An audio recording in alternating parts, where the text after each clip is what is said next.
शहर की भीड़-भाड़ वाली सड़क पर जहां गरीबों की चीखें रोज दब जाती हैं, वहीं बैठी थी अनारकली, एक बूढ़ी औरत जिसकी टोकरी में थे कुछ अमरूद। वह अपनी थकी आंखों से राहगीरों को देख रही थी। चेहरे पर गरीबी और संघर्ष की गहरी लकीरें साफ नजर आती थीं। वह मन ही मन भगवान से प्रार्थना कर रही थी कि आज का दिन शांति से गुजर जाए। अचानक भीड़ में हलचल मच गई। सबके चेहरे डर से सख्त हो गए। दरोगा अरुण चौधरी अपने लठ के साथ वहां पहुंचा। उसका चेहरा गुस्से से भरा हुआ था। दरोगा गरजते हुए बोला, ओ बुढ़िया, कितनी बार कहा है, बिना हफ्ता दिए तू यहां नहीं बैठ सकती। चल उठ, वरना तेरी टोकरी यहीं तोड़ दूंगा। अनारकली कांपते हुए हाथ जोड़कर खड़ी हो गई और रोते हुए बोली, बाबूजी, गरीब की रोटी मत छीनो। यही अमरूद बेचकर मेरा घर चलता है, मैं कहां से दूं? हफ्ता। दरोगा ने गुस्से में उसकी टोकरी सड़क पर पलट दी। अमरूद सड़क पर बिखर गए। बच्चे दौड़कर उठाने लगे और भीड़ में से कुछ लोग हंसने लगे। किसी ने कहा, देखो देखो, फिर से बुढ़िया रो रही है।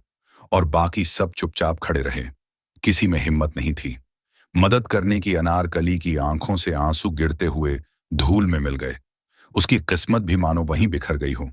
पर उसे क्या पता था कि उसकी बेटी लौटने वाली है, और इस बार वह सिर्फ बेटी नहीं बल्कि पूरे जिले की सबसे ताकतवर अफसर होगी। फ्लैशबैक में दिखती है अनामिका, जो गरीब हालात में पढ़ाई करती है। कभी ट्यूशन के पैसे नहीं थे तो वह गांव की लाइब्रेरी में रात रात किताबें पढ़ती थी। माँ की मेहनत और आशीर्वाद उसके लिए सबसे बड़ी ताकत थे, और आखिरकार उसने सिविल सर्विस की परीक्षा पास कर ली। उसकी पोस्टिंग उसी जिले में हुई। अनामिका की गाड़ी जब शहर में घुसी तो लोग हैरान रह गए। काले शीशों वाली कार से उतरती एक तेज तर्रार महिला अफसर, जिसके चेहरे पर आत्मविश्वास झलक रहा था, वह सीधी थाने गई और दरोगा चौधरी को बुलवाकर कहा, जनता की सेवा तुम्हारा काम है और तुम्हारी गुंडागर्दी अब बर्दाश्त नहीं की जाएगी। चौधरी ने ऊपर से तो आज्ञाकारी बनने का दिखावा किया, पर अंदर ही अंदर उसकी नफरत और गहरी हो गई। वह नेता गंगा प्रसाद से हाथ मिला चुका था। गंगा प्रसाद ने कहा, इसे सबक सिखाना जरूरी है, और उसने योजना बनाई कि सबसे पहले इसकी मां को फंसाया जाए। कुछ ही दिनों में एक फर्जी केस खड़ा कर दिया गया। अनारकली की टोकरी में नशीला पदार्थ रखकर उसे गिरफ्तार कर लिया गया। अखबारों में सुर्खियां बन गईं, डीएम की मां पकड़ी गई। नशीले पदार्थों के साथ पूरा शहर हैरान था। अनामिका के पैरों तले जमीन खिसक गई, पर उसने खुद को संयमित रखा। उसने कहा, जांच निष्पक्ष होनी चाहिए और सच्चाई खुद सामने आएगी। इसके बाद उसने सबूत इकट्ठा करना शुरू किया। बाजार के सीसीटीवी खंगाले दुकानदारों से पूछताछ की, और इसी बीच उसे एक युवा साथी रोहित मिला। रोहित ने फुटेज में देखा कि किसी ने चुपके से टोकरी में पैकेट रखा था। कपड़ों की झलक साफ थी, जो चौधरी के आदमियों जैसी थी। अब अनामिका ने चाल चली। उसने झूठी खबर लीक करवाई कि अपराधी पकड़ा जा चुका है, ताकि गुनहगारों में हलचल मच जाए। और हुआ भी ऐसा, कुछ गुर्गे पकड़े गए और गंगा प्रसाद की आवाज रिकॉर्ड हुई, जिसमें वह आदेश दे रहा था। अब कहानी और गहरी हो गई। फोन कॉल रिकॉर्डिंग से पता चला कि यह नेटवर्क सिर्फ यहीं तक सीमित नहीं, बल्कि बड़े शहरों तक फैला हुआ है। गंगा प्रसाद ने मीडिया को भी अपने हाथ में ले लिया। अनामिका के खिलाफ झूठी खबरें चलाई गईं कि वह मानसिक रूप से अस्थिर है, लेकिन अनामिका ने सबके सामने लाइव इंटरव्यू दिया और हर आरोप को दस्तावेजों से खारिज कर दिया। गंगा प्रसाद ने नया खेल खेला। बाजार में एक हत्या का नाटक रचा गया ताकि ध्यान भटकाया जाए, पर सीसीटीवी ने सब सच खोल दिया। उसी के लोग खुद फर्जी सबूत रख रहे थे।